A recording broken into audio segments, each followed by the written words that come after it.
Middle ઇસ્ટમાં યુદ્ધની સ્થિતિ દરમિયાન સુરતના ઉદ્યોગ પર અસર જોવા મળી છે। સુરતમાં અંદાજે 25,000 કરોડના વ્યવસાય પર અસર થશે। સોલાર ઇન્ડસ્ટ્રીના દરેક ઓર્ડર પર 20% ખર્ચ વધશે। ઓર્ડર પરનો વધેલો ખર્ચ મેન્યુફેક્ચરે ભોગવવાનો રહેશે। સોલાર માટે રો મટીરિયલ્સ ચાઇના, વિયેતનામ અને ઇન્ડોનેશિયાથી આવે છે। શિપિંગ અને ઇન્સ્યોરન્સ ચાર્જ વધવાના કારણે પણ ઓર્ડર અટક્યા છે।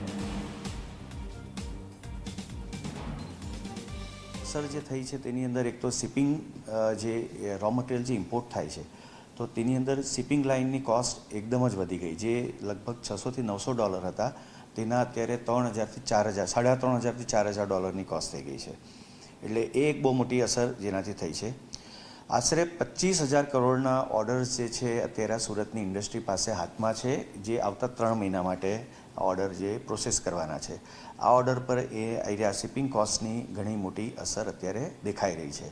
આશરે લગભગ પ્રાઇસની અંદર 20%નો ઇમ્પેક્ટ આવશે અને આઈ થિંક આ ઇમ્પેક્ટ જે છે તે મેન્યુફેક્ચરરના માથે આવશે, કારણ કે જેણે ઓર્ડર લઈ લીધા છે, પ્રાઇસ ફિક્સ થઈ ગઈ છે, તેમને આ શિપિંગ લાઇનનો જે વધારાનો ખર્ચો છે તે પોતે ભોગવવાનો આવશે।